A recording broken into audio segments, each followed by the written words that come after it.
Hello and welcome to question अड्डा।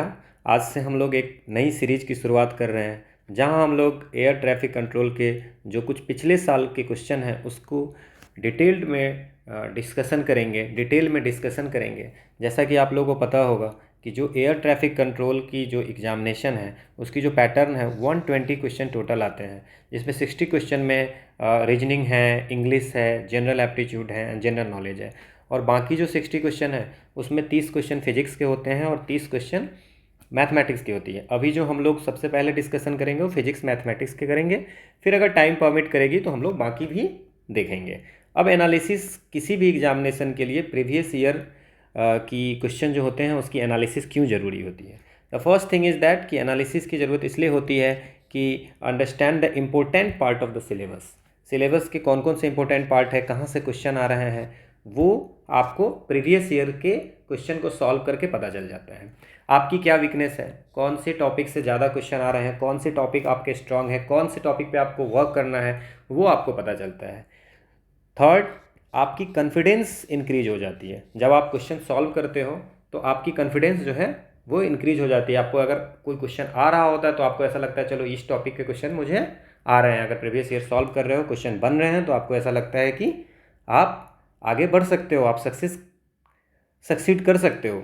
Next ये है कि अगर कभी कभी क्या होती है, सिमिलर या कॉमन थोड़ा सा डाटा चेंज करके क्वेश्चन आ जाती है, या कभी कभी सेम क्वेश्चन रिपीट कर जाती है, तो वैसे क्वेश्चन को भी सॉल्व करने में आपको हेल्प मिलती है। और बाकी ये सारी चीज़ों को देख करके फिर आप प्लान करते हो कि हमें कौन से टॉपिक पे ज़्यादा टाइम देना है, कौन से टॉपिक पे कम टाइम देना है। तो ये एनालिसिस किसी भी एग्ज़ाम, आप सिर्फ एयर ट्रैफिक कंट्रोलर की छोड़ दीजिए, आप कोई भी एग्ज़ाम देते हो, जेई हो, नीट हो, एनी अदर एग्जामिनेशन, एनडीए है, यूपीएससी की कोई एग्जामिनेशन या कोई स्टेट पब्लिक सर्विस कमीशन की एग्ज़ाम है, आप किसी भी एग्जामिनेशन के लिए प्रीवियस ईयर क्वेश्चन जो है वो बहुत ज़रूरी है। वो आपको एनालिसिस करना ही चाहिए, उसके अकॉर्डिंग प्लान करना चाहिए और फिर प्लान करके उसको इम्प्लीमेंट करना चाहिए। एंड अगर ये सब आप करते हो तो you will definitely get success. Now अगर हम लोग एयर ट्रैफिक कंट्रोलर की बात करें तो अभी जो हाल कुछ सालों में जो पेपर हुए थे, जैसे 2015 में पेपर हुई थी, 2016 में भी हुई थी, 2018 में, 2021 में, अभी 2022 में 22 की भी वैकेंसी आई है। तो 2015 में 2 शिफ्ट में पेपर हुई थी, 2016 में भी 2 शिफ्ट में पेपर हुई थी, 2018 में 3 शिफ्ट में पेपर हुई थी, और 2021 में भी 3 शिफ्ट में पेपर हुई थी। तो अगर 2015 में 2 शिफ्ट में पेपर हुई तो 2 पेपर हो गई, 2016 की 2 पेपर, 2018 के 3 पेपर और 2021 की 3 पेपर। टोटल जो हमारे पास में है टोटल 10 पेपर हो जाती है। अब अगर 10 पेपर की, अगर हम सिर्फ फिजिक्स और मैथमेटिक्स की बात करते हैं, फिजिक्स मैथमेटिक्स की अगर बात करें तो टोटल 600 क्वेश्चन हो गए हैं हमारे, 60 इंटू 10। अब उसमें 300 क्वेश्चन जो होंगे वो मैथमेटिक्स के हैं, 300 क्वेश्चन फिजिक्स के हैं। तो अगर आप 300 क्वेश्चन अगर सॉल्व करके जाते हैं तो मुझे ऐसा लगता है कि ये आपको बहुत ही ज़्यादा बेनिफिशियल होगी। वैसे हम लोग जब 2022 की पेपर हो जाएगी तो फिर हम लोग 22 के पेपर का भी एनालिसिस करेंगे और फिर वहाँ देखेंगे कि क्या पिछले साल से कुछ क्वेश्चन आए हैं, कुछ कॉमन क्वेश्चन, कुछ सिमिलर क्वेश्चन, वो हम लोग एनालिसिस करेंगे। बट आफ्टर दैट एग्जाम अभी जो है हम लोग शुरू करते हैं मैथमेटिक्स पार्ट 1। मैथमेटिक्स में जो टोटल 30 क्वेश्चन है उसको हम लोग 2 भागों में बांटा है। पार्ट 1 में 15 क्वेश्चन करेंगे, फिर पार्ट 2 में 15 क्वेश्चन करेंगे, उसके बाद फिर फिजिक्स करेंगे, फिर वो फिजिक्स के पार्ट 2 करेंगे। फिर ये अभी 2015 की कर रहे हैं, जो 26 दिसंबर 2015 को जो पेपर हुई थी उसके शिफ्ट 1 की कर रहे हैं, फिर 2015 की शिफ्ट 2 की करेंगे, फिर उसके फिजिक्स मैथ्स करेंगे, फिर 16 के करेंगे, फिर 18 की करेंगे, 21 करेंगे। ये मेरी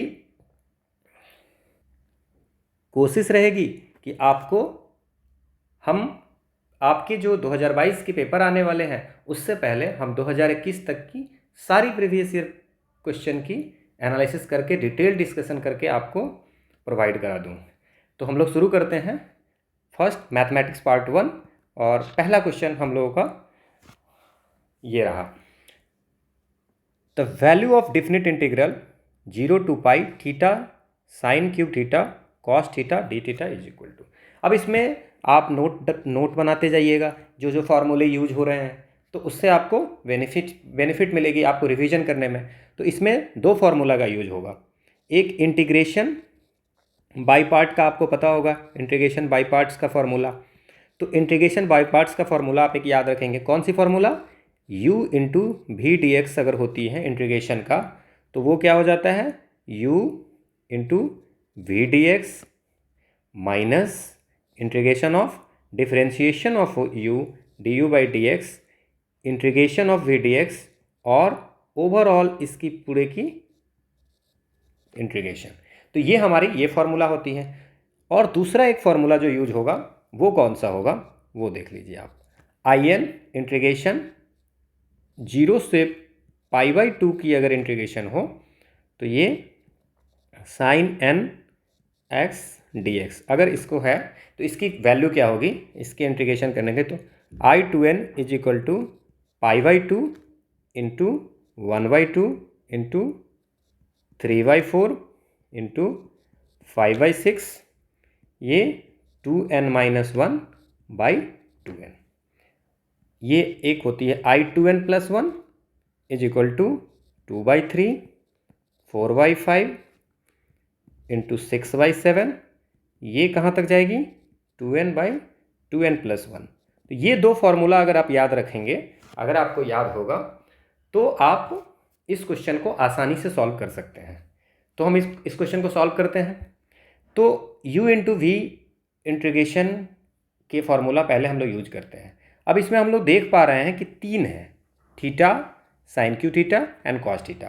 तो पहले हम क्या करते हैं, थीटा को u मान लेते हैं और बाकी साइन क्यू थीटा और कॉस थीटा को v मान लेते हैं, ठीक है। और उसको हम अगर फॉर्मूला पे बिठाते हैं तो u that means theta integration क्या हो जाएगा, sine cube theta into cos theta D theta. और ये पूरी जो है चूँकि 0 से पाई तक इंटीग्रेशन है तो 0 से पाई माइनस इंटीग्रेशन 0 to पाई 1, क्योंकि डी थीटा बाई थीटा अगर करेंगे तो हमारा 1 होगा, तो इसलिए 1 हो गया। Integration sine cube theta into cos theta D theta और ओवरऑल इसके जो है इंटीग्रेशन है डी थीटा। ये फार्मूला से हम लोगों ने लिया। Let us assume this is an equation 1। Now अब प्रॉब्लम हमारा क्या है कि देखो यहाँ भी sine cube theta into cos theta D theta का इंटीग्रेशन है, यहाँ भी sine cube theta into cos theta D theta का इंटीग्रेशन है। तो अगर हमको इसको आगे बढ़ने के लिए सबसे पहले हम इसका इंटीग्रेशन कर लेते हैं, फिर वैल्यू पुट कर देंगे। तो अगर इसकी इंटीग्रेशन करनी है sine cube theta into cos theta D theta, तो अगर इसकी कैसे करेंगे, सब्सटीट्यूशन मेथड आपको पता होगा।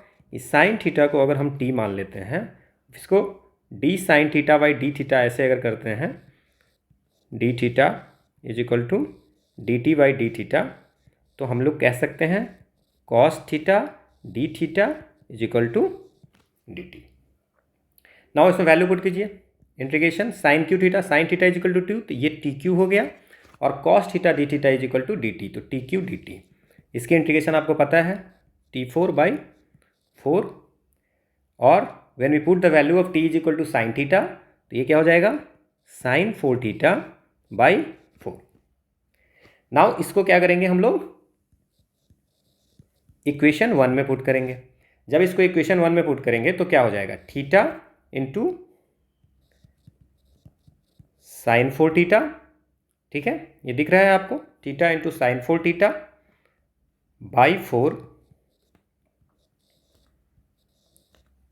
0 to पाई, और minus integration 0 to pi sine 4 theta by 4 D theta. Now the thing is that अब इसकी इंटीग्रेशन करनी है। अच्छा, साइन 0 की वैल्यू, साइन 0 थीटा की वैल्यू अगर 0 है तो वो 0 होती है, तो ये पूरी जो है और ये हो जाएगी 0 ये value. Now the thing is that कि 1/4 इंटू, ओके, नेक्स्ट क्या है कि हम लोगों ने जो फॉर्मूला यहाँ पढ़ा है कि अगर I integration 0 to π/2 sine to the power n x dx अगर होगा तो हम लोग ये फॉर्मूला को यूज कर सकते हैं।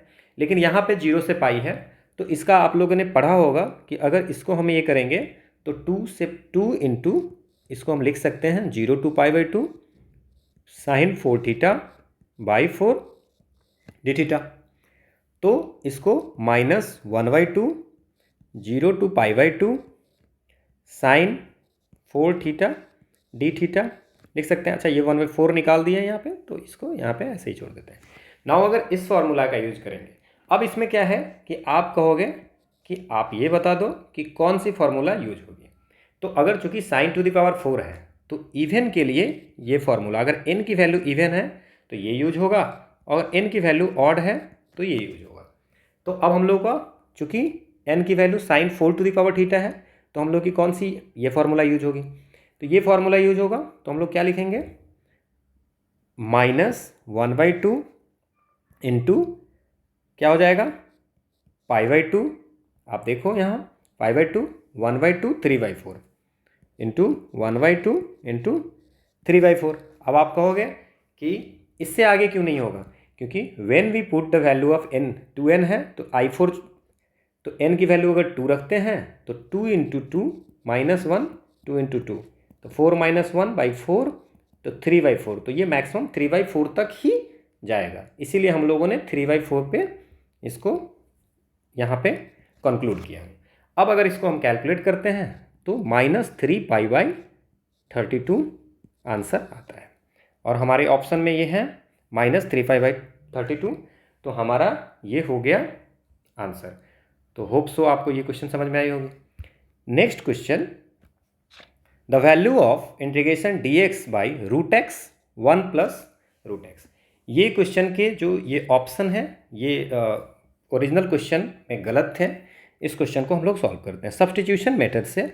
अगर हम लोग 1 + √x = t मानते हैं तो आपको पता होगा कि √x की जो डिफ्रेंशिएशन होती है 1/√2x dx = dt।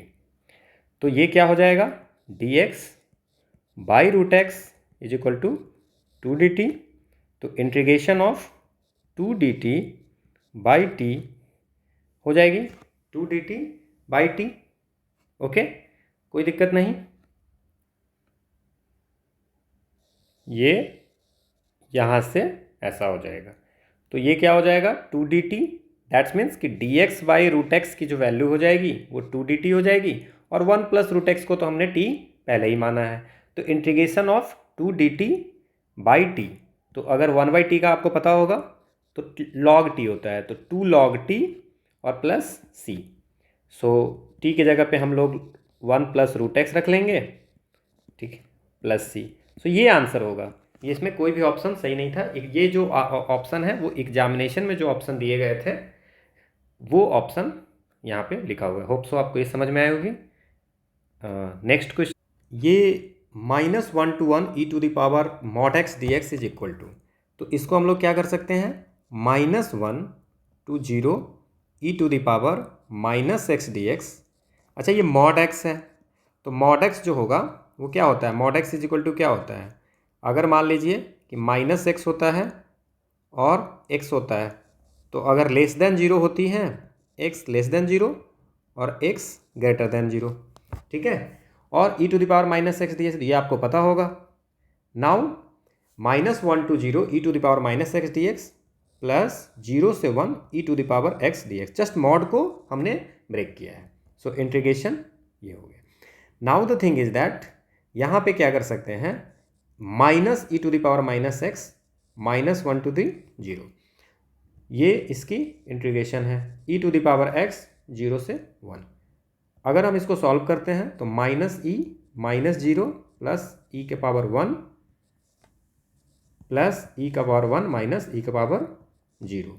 तो ये हमारा -1 किसी चीज़ का power 0 = 1 plus e plus e -1। So we can write 2e - 2, so 2 into e - 1। So the answer is 2e - 2e - 1। So this is the answer. Next question, ax² plus 2hxy plus by² plus 2gx plus 2fy plus c, this is the general equation of second degree।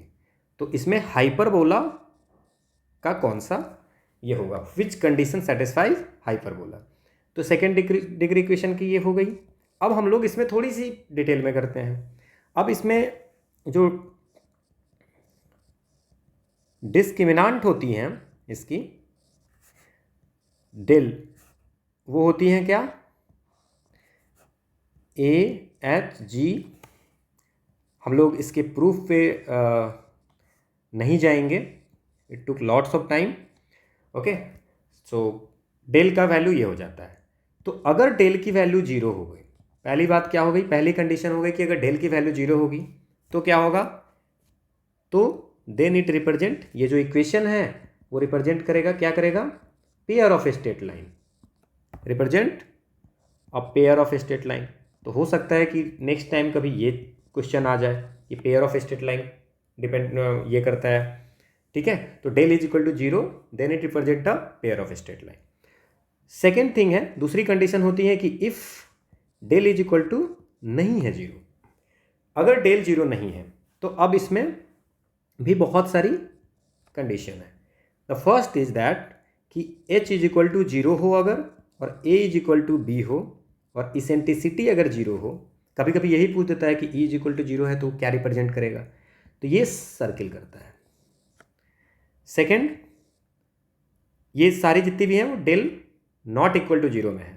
अगर h square minus a B is equal to zero होगा, ठीक है, और e का value 1 होगा तो वो parabola करता है।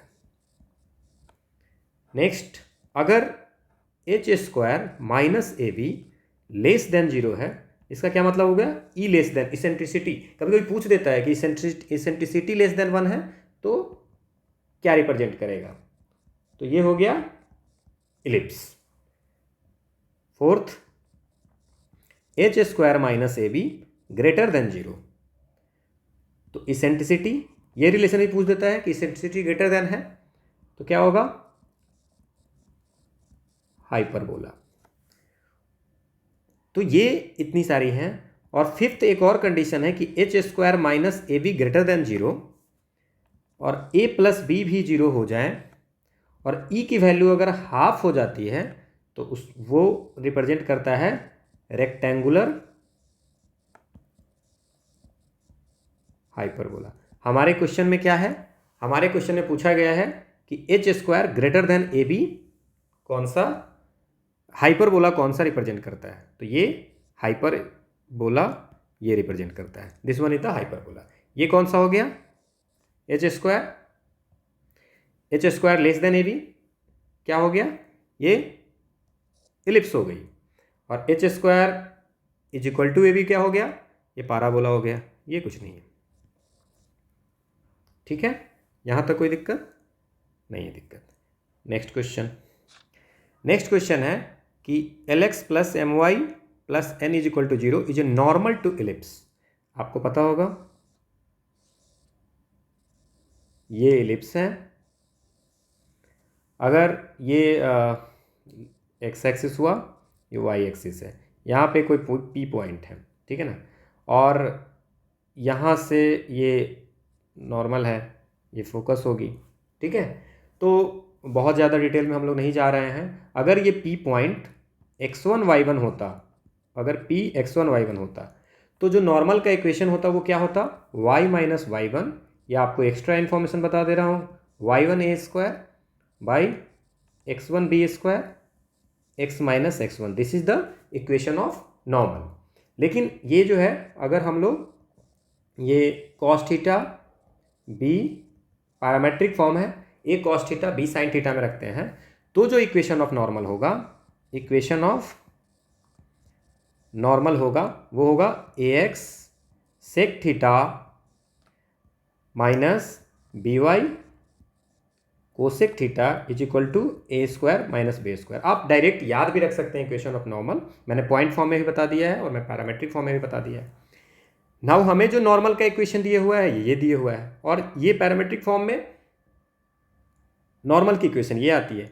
अब अगर हम इस दोनों को कंपेयर करते हैं, तो कंपेयर अगर करेंगे तो क्या होगा, L बाई, आपको पता होगा ये L by A sec theta minus M by B cosec theta is equal to minus N by A square minus B square.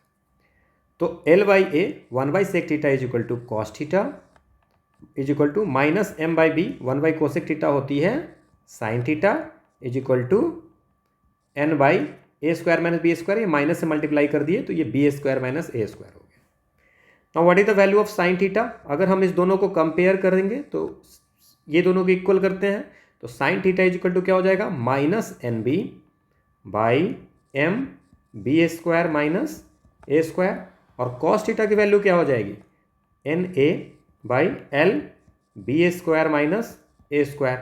Now अगर हम लोग पता है हम लोगों को कि sine square theta plus cos square theta is equal to 1, n square A square by L square b square minus a square plus n square b square by M square b square minus a square is equal to 1। और इसको अगर हम लोग N square है उसको अगर हम इधर ले जाते हैं तो ये इक्वेशन हो जाएगा A square by L square plus B square by M square is equal to A square minus B square का whole square by N square. So ये अगर कोई ऑप्शन, ये हम लोगों का रिक्वायर्ड इक्वेशन होगा और ये हम लोगों का आंसर होगा। सो कौन सा A square by L square plus B square by M square A square minus, so the answer is this one. Okay, next question. The difference between the digit of a two number is 4.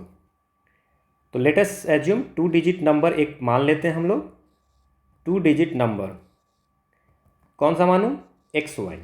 Okay, तो the difference between the 2 digit number is 4, so that means x minus y is equal to 4. What is the digit in units place? To find out the answer, which of the information given in statement P and Q is are sufficient? कौन सा sufficient है? Now P और Q या दोनों sufficient है? Now अब हम लोग देखते हैं पहला, the difference between the number and the number obtained by interchanging the position of the digit is 36. That means ये कह रहा है कि xy minus yx is equal to 36. जैसे 1 2 and 2 1. Okay, digit change. Now the sum of the digit of the number is 12.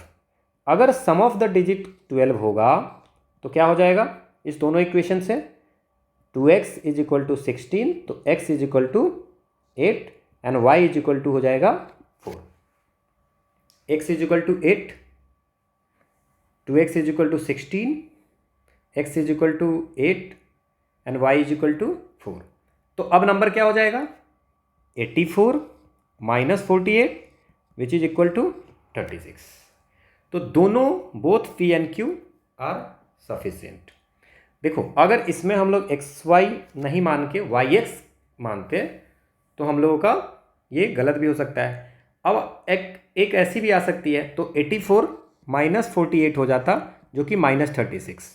तो अगर हम लोग सिर्फ क्यू सफिशिएंट बोलते हैं, ओनली क्यू सफिशिएंट बोलते हैं, तो एक ये भी आ सकती है. इसलिए हम लोगों ने दोनों बोथ पी एंड क्यू, क्योंकि ये 36 बता दिया है तो अब हम लोग क्लियर हो गए कि यही है ना.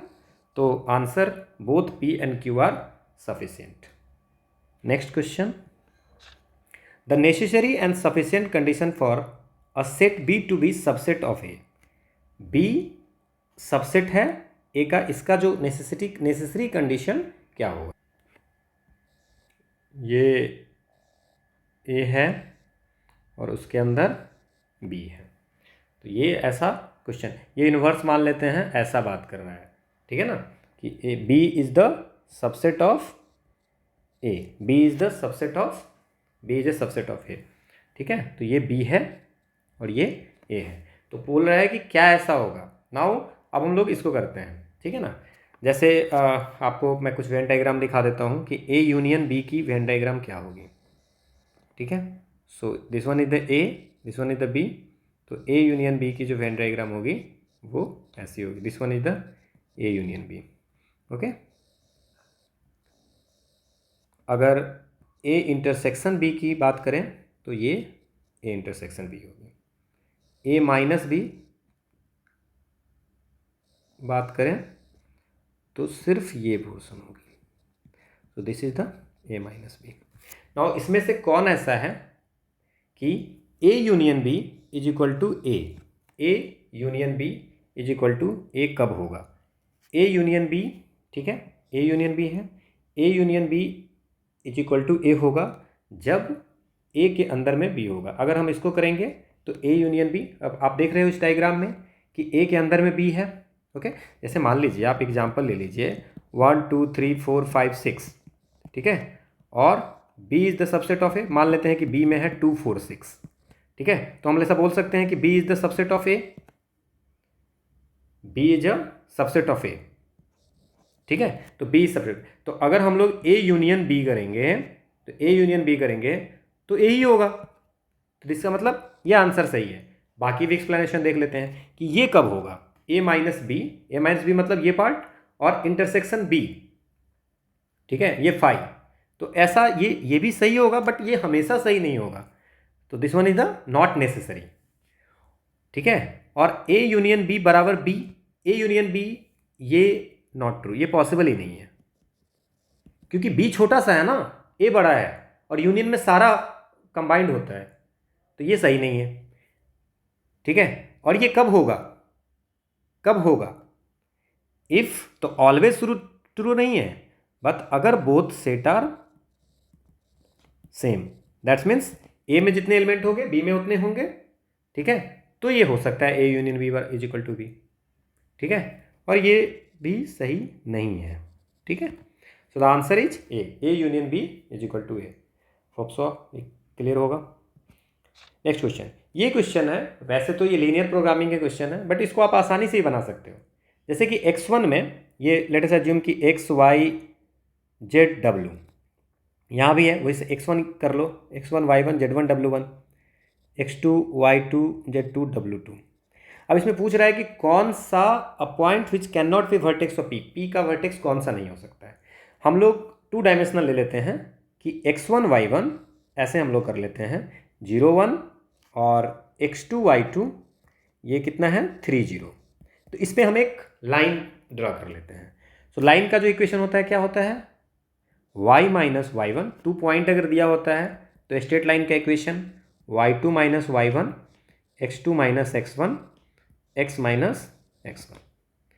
नाउ इसको अगर हम सॉल्व करते हैं तो y माइनस y1 1, ऐसा करके हमें पूरा सॉल्व करनी पड़ेगी, y2 minus y1 minus 1, x2 minus x1 3, और x माइनस x1 0। नाउ इसको अगर सॉल्व करते हैं 3y minus 3 is equal to minus x, ठीक है, so x plus 3y is equal to 3, ये इक्वेशन आ गई। अब इसके वर्टेक्स, ये 2 वर्टिसेस दिया हुआ है फिजिबल रीजन का। अब इसको सॉल्व ऐसे ही कर सकते हैं कि आप सारे वैल्यू को पुट करके देखो आप, फिर आपको पता चल जाएगा। जैसे कि 1 2/3 है, 6 माइनस 1 है, 1/2 5 6, आप ये दोनों पॉइंट करके रखो इसमें। अगर आप इसको करेंगे तो आपको समझ में आ जाएगा कि द आंसर इज दिस। आप क्या करो, x की जगह पे 1 और y की जगह पर 2/3 रख के देखो, तो कितने हो गए, 3 आ गए, ठीक है। ऐसे आप x की जगह पे 6 प्लस 3 इंटू माइनस 1 रख के देखें, 3 आ गए। ऐसे अगर आप कर सकते हो 1/2 प्लस 3 इंटू 5/6, 3 2 जा, तो ये हो जाएगा, ये भी 3 हो गए।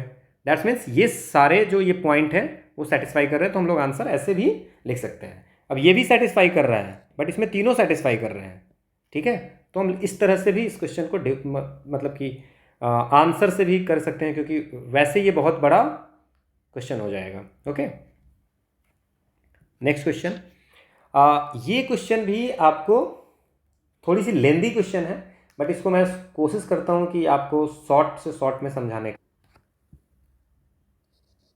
ये x0, ये x1, ये x2, ये x3, y0, y1, y2, y3।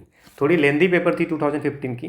अब ये जो बनाना है उसके लिए जो फॉर्मूला है वो लैग्रांजेज इंटरपोलेशन फॉर्मूला,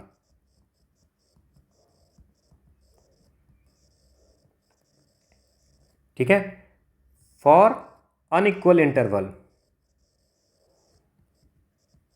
ये क्या होता है, अनइक्वल और इक्वल, जैसे कि -1 1 के बीच में -1 0 1 2 3 अगर ये रहता तो हम बोलते इक्वल इंटरवल है।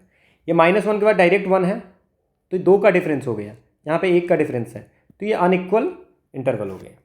ठीक है, अब इस क्वेश्चन को बनाने के लिए इसके जो अगर f(x) पहले निकालेंगे, ठीक है ना, तो f(x) जो इसका निकलेगा वो कैसे निकलेगा, इसका जो फॉर्मूला है वो मैं बता देता हूँ आपको। x minus x1 x minus x2, ये बहुत बड़ा फॉर्मूला है। x माइनस एक्सन जितने भी जैसे यहाँ पे x3 तक है तो वैसे करेंगे, और नीचे हो जाएगी x0 minus x1 x0 minus x2, ये x0 माइनस एक्सन, और यहाँ पे y0। अब ये ऐसे ही चलेगा, फिर यहाँ पे x1 हो जाएगा, फिर लास्ट में क्या हो जाएगा x minus x0 x minus x1 ऐसे, और x minus xn minus 1 yn। ठीक है, और ये xn minus x1 xn minus x2 और xn माइनस xn माइनस 1। तो ये फॉर्मूला होता है। अब यहाँ पे ये y1 होगा, ठीक है ना, फिर y2 होगा, y1 होगा तो यहाँ पे जो x0 है वहाँ पे x1 हो जाएगा, x1 माइनस x0 x1, फिर x1 वाला हटा के x1 minus x0 x1 minus x2, ऐसे करके हम लोग इस फॉर्मूला को, बहुत बड़ा फॉर्मूला है। नाउ अगर हम इस क्वेश्चन की बात करें तो इसमें क्या क्या है, x0 x1 x2 x3, तो हम लोग क्या कर सकते हैं, x माइनस x1, मैं इसका फॉर्मूला पूरा लिख देता हूँ, x माइनस x2 और x माइनस x3। नाउ ये हो जाएगा x0 minus x1 x0 minus x2 और x0 माइनस x3, ठीक है, ये y0 plus x minus x0 x minus x2, क्योंकि x1 अगर करेंगे तो 0 ही हो जाएगा, तो फॉर्मूला ये है, ठीक है, x1 minus x0 x1 minus x2 x1 minus x3, ये हो जाएगा y1 plus x minus x0 x minus x1 x minus x3। आपको पता है कि y3 तक जाना है हमें, ठीक है, यहाँ y2 हो जाएगा, और x2 माइनस x0, आप याद रखने के लिए रख सकते हैं कि अगर y2 है तो x2, y1 है तो x1, y0 है तो x0 नीचे में, है ना, x2 माइनस x1 और x2 माइनस x3। एक और होगा इसमें, क्या होगा, x minus x0 x minus x1 x minus x2 divide by x3 minus x0 x3 minus x1 x3 minus x2 और y3। अब आपको x0 की वैल्यू पता है, x1 की वैल्यू पता है, x2 की पता है, x3 पता है, y0 y1 y2 y3 सब पता है। अब वैल्यू पर बैठ करके एक इक्वेशन इसका f(x) की वैल्यू निकालनी पड़ेगी। तो अगर f(x) की वैल्यू की बात करें तो क्या हो जाएगा, x minus 1 x minus 2, okay, ठीक है, x minus 1 x minus 2 x minus 3, okay. अब वैल्यू रखते जाइए, -1 -1 -1 -2 -1 -3, और y की वैल्यू है -21। फिर प्लस करेंगे, x plus 1 x minus 2 x minus 3 1 plus 1 1 minus 2 1 minus 3, ये y1 की वैल्यू है 15, plus x plus 1 x minus 1 x minus 3 2 plus 1 2 minus 1 2 minus 3 into y2 की वैल्यू 12, प्लस 1 माइनस 1 और माइनस 2, तो x plus 1 x minus 1 x minus 2 3 plus 1 3 minus 1 3 minus 2। आप साथ साथ में कॉपी पे सॉल्व करते रहना, और y3 की वैल्यू 3 है। अब ये इक्वेशन को सॉल्व करना, अगर हम इसको सॉल्व कर रहे हैं तो आपको बता रहे हैं, ये 4 -4, ये -3, ये -2, ठीक है, तो 24 हो गया 21 हो गए, तो माइनस माइनस कट गया, तो ये 7/8 और बचा क्या, x minus one. Okay, big bracket कर लेते हैं, x minus one, x minus two, x minus three, ठीक है, प्लस इसमें -21 तो हो गया ये। अब ये 2, ये -1 और ये -2, 4 है, माइनस तो ये हो जाएगी, माइनस माइनस प्लस हो गया, 15/4 x प्लस वन। पेपर 2015 की थोड़ी लेंदी पेपर थी, तो आपको घबराना नहीं है, आप जितने क्वेश्चन सॉल्व कर पाते हैं वो सही है। 3, 1 और -1, तो 12/3, ये -4 हो गया, और ये x plus one, x minus one, x minus three, okay, plus 3/4, 2, 1, तो 3/8। अब इस क्वेश्चन को अगर सारे मल्टीप्लाई करें, देखिए जो इसके ये जो क्वेश्चन है ये आपका एक इक्वेशन बन जाएगा, 3 वेरिएबल एक्स क्यू का, एक्स क्यू वाला एक इक्वेशन बन जाएगी, x⁻³ वाली। अब इसमें पूछ रहा है कि from the given data the maximum value of y is given as, maximum value of y क्या होगी। अच्छा, हमारे पास 4 ऑप्शन है, x की वैल्यू ये है तो y की वैल्यू क्या होगी, x की वैल्यू ये है तो y की वैल्यू क्या होगी, ठीक है। अब इसमें क्या है ना कि आप इसको प्रोसेस में जाते हैं, मैक्सिमम मिनिमम निकालते हो, इससे थोड़ी डिफिकल्ट हो जाएगी। तो इस क्वेश्चन को हम लोग कैसे सॉल्व कर सकते हैं, इवन अगर आप 1 पॉइंट कैलकुलेटर नहीं लेके बिना कैलकुलेटर को 1.1743, 0.1743, -1.1743 अगर वैल्यू इसमें x की जगह पर रखते भी हो ना, तो इट्स वेरी डिफिकल्ट। ये पूरी वैल्यू आप पहले इसको क्वाड्रेटिक में नहीं, x³ वाले टर्म में एक आएगी इक्वेशन, उसमें फिर x की जगह पे ये सारी वैल्यू पुट करोगे, है ना, या तो फिर मैक्सिमम वैल्यू निकालोगे, तो इट्स अ डिफिकल्ट थिंग। तो मैं इसके लिए आपको आसान बताता हूँ। जैसे x की वैल्यू है, देखो सबकी जो y मैक्स है, y की वैल्यू है ये 15, एक सेम है, ओके।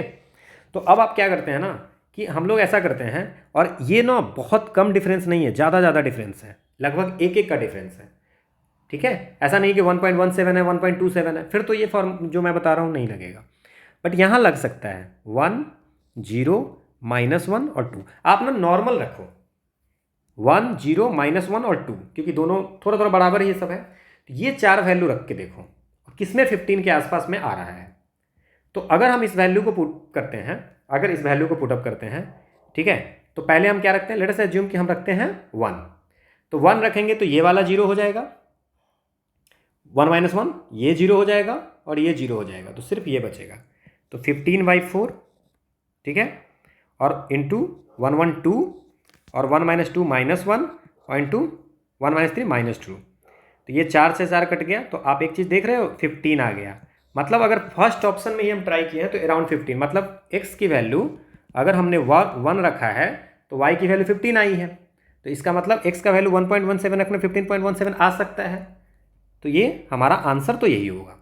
नाउ अगर आपको एक और चेक करना है तो आप -1 रख लो, एक -1 रख के देख लो आप, x की इक्वल टू -1।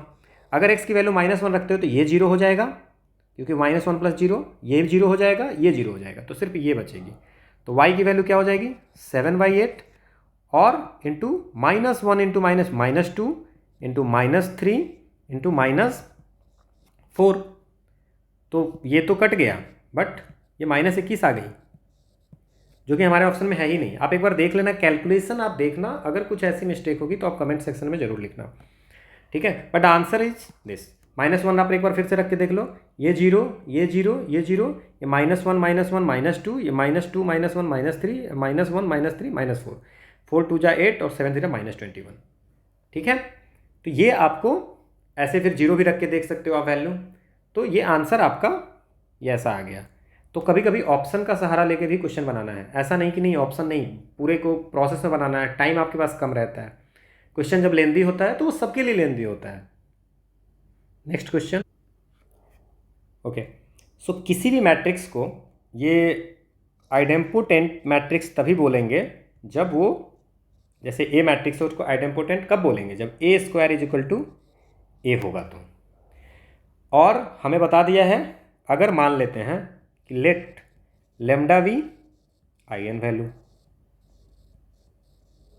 ठीक है, ठीक है, T is a diagonalisable and only eigen value of TR। क्या क्या आइगन वैल्यू होगा, लेट अस अज्यूम कि लेमडा मान लिया हमने, और ये सेटिस्फाई करेगा। सो λ² = λ, तो λ² - λ = 0, तो lambda minus 1 is equal to 0, तो lambda is equal to 0 and 1. So the answer is A, 0 and 1. Next question. Solution of p root x plus q root y is equal to root z. ये लैग्रांजेज linear equation, ठीक है ना, लैग्रांजेज linear equation जो होती हैं p small p q small q is equal to r, अगर ऐसा होता है तो इसकी जो ऑक्सिलरी इक्वेशन होती है dx बाई बी, आप और डिफरेंशियल इक्वेशन अगर पढ़े होंगे तो आपको ये आइडिया होगी। तो ये ऑक्सिलरी इक्वेशन होती है dx by P, dy by Q और dz बाई r। तो इस क्वेश्चन को देखो, मतलब रूट एक्स बड़ा p है, रूट y बड़ा q है और रूट z बड़ा r है। तो इसका अगर ऑक्सिलरी इक्वेशन हम लोग लिखें, ठीक है, ये स्टैंडर्ड फॉर्मेट है। तो ऑक्सिलरी इक्वेशन अगर लिखे तो क्या लिख सकते हैं, dx by root x is equal to dy by root y is equal to dz by root z। Now इस दोनों को अगर कंपेयर करते हैं तो क्या होगा, dx by root x is equal to dy by root y, integrate करो दोनों तरफ, इंटीग्रेटिंग बोथ द साइड्स, तो ये क्या हो जाएगा, ये इसकी बन जाएगी 2 root x is equal to 2 root y plus let us assume a constant a। तो 2 2 2 कैंसिल हो जाएगा, कोई दिक्कत नहीं, कांस्टेंट है तो a बाई 2 हो जाएगा, उससे कोई दिक्कत नहीं होगी।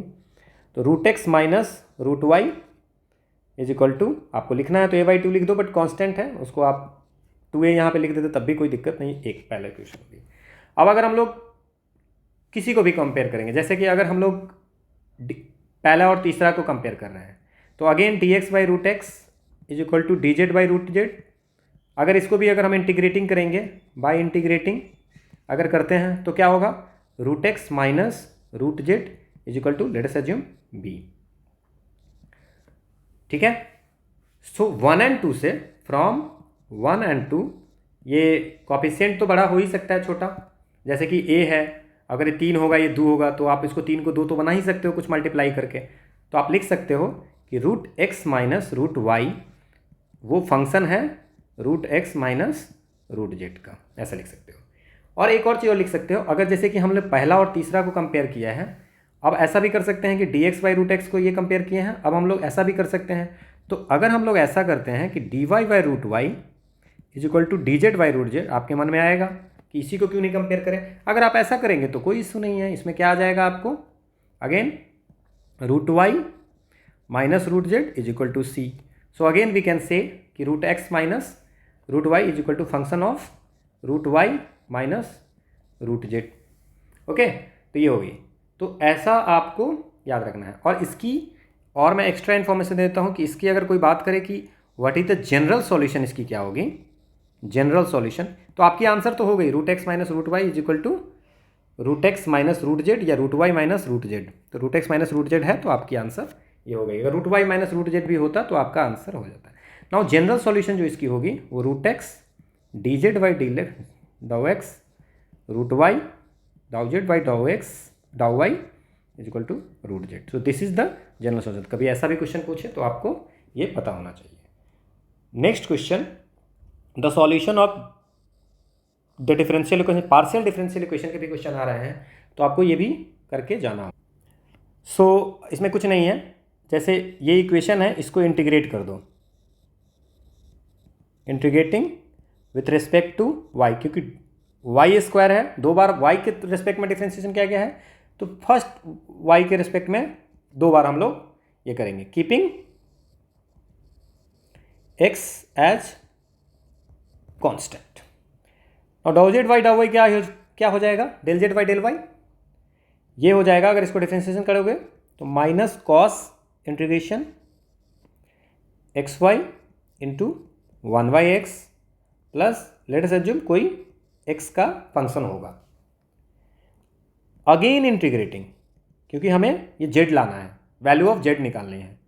सो अगेन इंटीग्रेटिंग अगर इसको करेंगे, ठीक है, तो अब क्या होगा विथ रिस्पेक्ट टू y, तो क्या हो जाएगा, ये ठीक है। z is equal to -1/x² sine XY,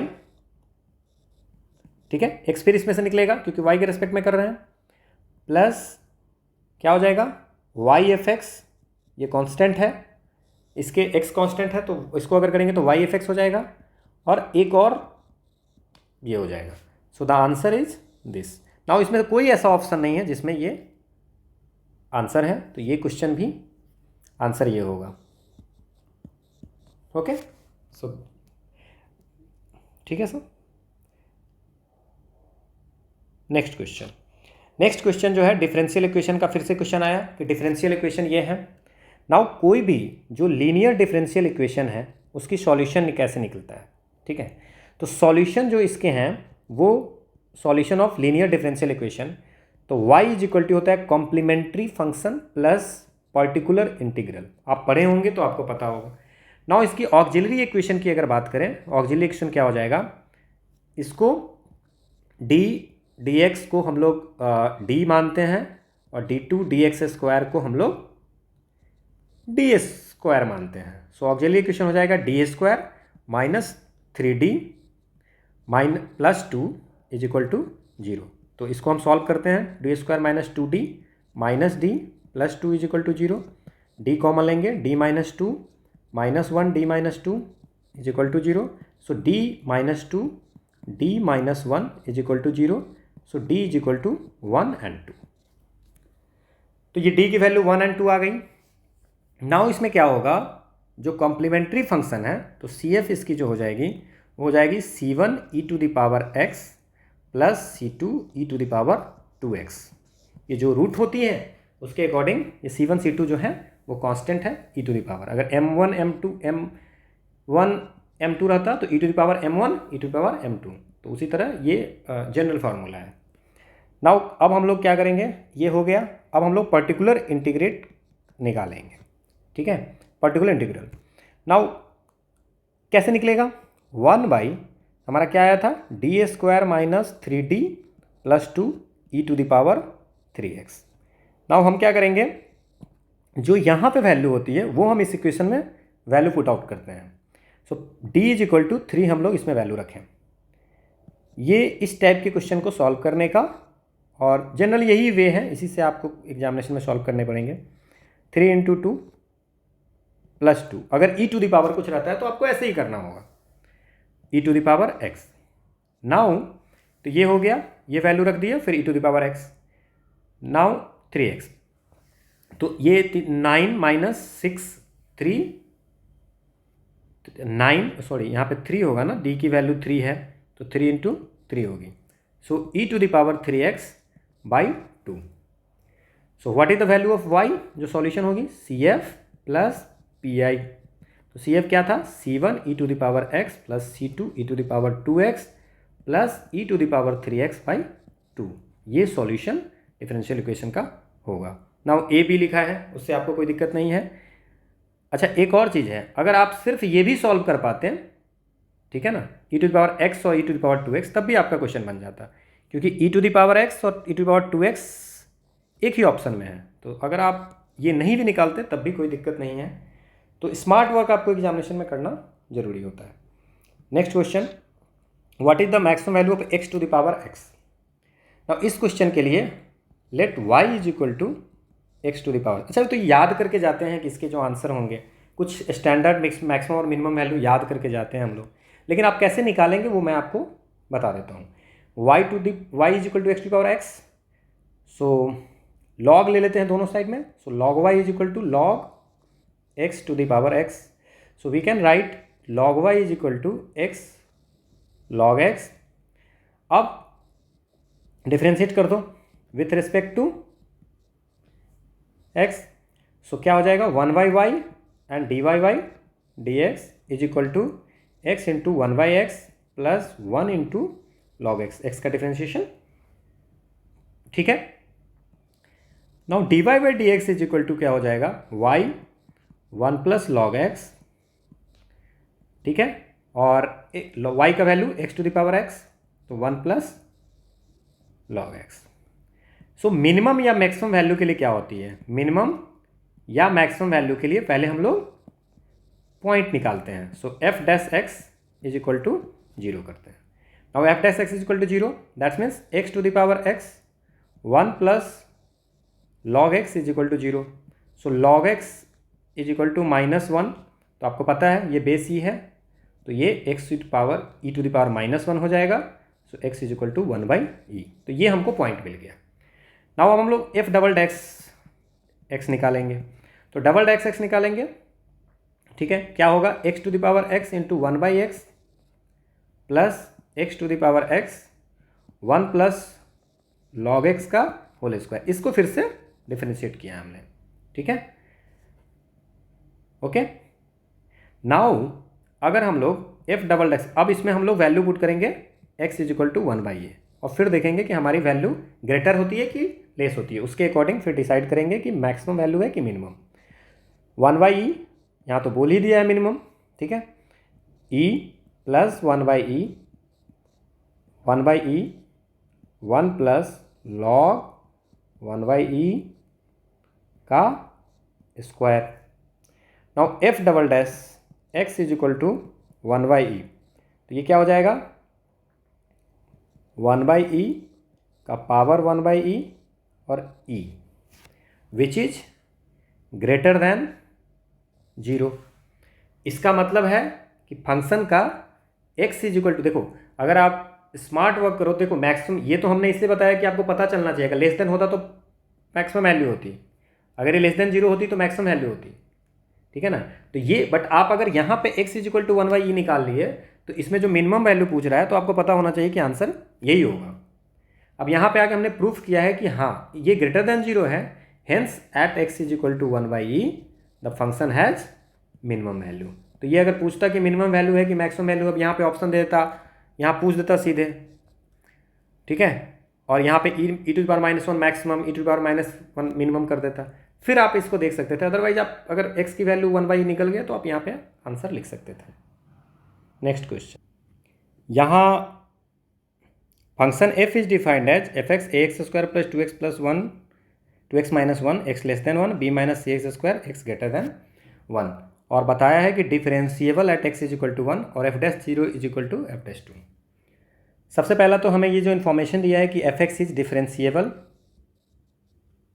eight x is equal to 1, तो डिफरेंशियल आपने पढ़ा होगा कि लेफ्ट हैंड डेरिवेटिव और राइट हैंड डेरिवेटिव इक्वल होता है। तो क्या होता है, f डैश चूँकि 1 पे है, 1 पे x इज इक्वल टू 1 पे है, तो f डैश 1 से 1 माइनस h पे, और f डैश 1 माइनस h, इसको ऐसे भी लिखते हैं f 1 माइनस, या f ये 1 पे है तो ये लेफ्ट हैंड डेरिवेटिव और ये राइट हैंड डेरिवेटिव हो गया, ठीक है ना। और वेयर h टेंस टू 0, तो ये f डैश 1 माइनस भी लिख सकते हैं और f डैश 1 प्लस भी लिख सकते हैं, 1 से थोड़ा ज़्यादा। नाउ इसमें वैल्यू करते हैं, तो अगर लेस देन 1 पे ये फॉर्मूला लगेगा, तो क्या हो जाएगा, 1 का रखेंगे अगर हम लोग तो 2a1, ठीक है, इसको डिफ्रेंशिएशन किए हैं, plus 2 is equal to minus 2c1, x की वैल्यू भी 1 पुट किए हैं और f डैश भी किए हैं, मतलब डिफ्रेंशिएशन भी किए हैं। तो चूंकि 1 माइनस है तो ये वाले इक्वेशन को डिफ्रेंशिएट करेंगे, और x प्लस है तो ये वाले इक्वेशन को ये डिफ्रेंशिएट करेंगे। तो ये हो गया। यहाँ से अगर बात करें तो 2a plus 2 is equal to minus 2c, so a plus a plus c is equal to -1। यहाँ तक कोई दिक्कत आपको नहीं होनी चाहिए। सो इक्वेशन 1, और चूंकि f(x) डिफरेंशिएबल है, f(x) is differentiable at x is equal to 1, so f(x) must be continuous. अगर किसी पॉइंट पे डिफरेंशिएबल है तो उस पॉइंट पे कंटिन्यूअस जरूर होगा, बट किसी पॉइंट पे कंटिन्यूअस है इसका मतलब डिफरेंशिएबल होगा ही, ऐसा कुछ नहीं है, नहीं भी हो सकता है। तो ये है, तो अगर continuous at x is equal to 1 है तो हम लोग लेफ्ट हैंड लिमिट और राइट हैंड लिमिट का ये करेंगे इस क्वेश्चन में, ठीक है। Now F1 minus h is equal to F1 plus h. Again the same thing, इसको ऐसे भी लिख सकते हैं, F of 1 minus is equal to F of 1 plus. ठीक है। नाउ अगर 1 माइनस में बात करें तो कौन सा है, मतलब लेस देन 1 में कौन सा इक्वेशन है, ये है x square plus 2x plus 1, 2x minus 1।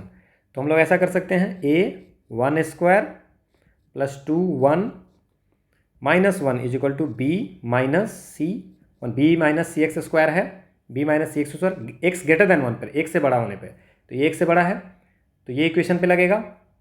Now this is the thing, अब क्या है, a plus 1 2 minus 1 1 is equal to b minus x. So b is equal to a plus c plus 1, b is equal to a plus c plus 1, और a plus c is equal to equation 1 में क्या है, a plus c is equal to minus 1। ठीक है। So put the value of a plus c is equal to minus 1 from equation 1, ठीक है, in 2। तो b is equal to minus 1 plus 1 is equal to 0। तो b की value 0 आ गई। अब यहाँ जो है वो किसी ऑप्शन में ऐसा नहीं है, ये इसके ऑप्शन सारे गलत थे। ठीक है, और इसकी कोई ज़रूरत नहीं थी। ठीक है, जितना क्वेश्चन है उसके अनुसार से इसका b की वैल्यू 0 हो जाएगी, तो कोई इसमें से सही नहीं है। तो मैं एक प्रोसेस बता दिया हूँ। सो ये 15 जो है मैथमेटिक्स के क्वेश्चन हम लोगों ने आज सॉल्व किए हैं। नेक्स्ट जो पार्ट होगा वो मैथमेटिक्स का ही होगा। वहाँ हम लोग फिर से अगले 15 क्वेश्चन सॉल्व करेंगे। आप लोगों को जिनको भी ये PDF चाहिए होगा वो आप टेलीग्राम लिंक पे आप सब्सक्राइब कर सकते हैं, टेलीग्राम लिंक में जुड़ सकते हैं। वहाँ पे आपको ये सॉल्व PDF मिल जाएगी। और अगर इसमें कहीं पे भी आपको कैलकुलेशन मिस्टेक या कहीं पे कोई ऑप्शन में डाउट है तो आप कमेंट सेक्शन में लिखेंगे या टेलीग्राम पे आप मैसेज करेंगे, तो विल डेफिनेटली सी, और बाकी लोगों को भी उससे बेनिफिट होगा। मैं उसको फिर करेक्ट करूँगा अगर ऐसा कुछ होता है तो। Okay, thank you.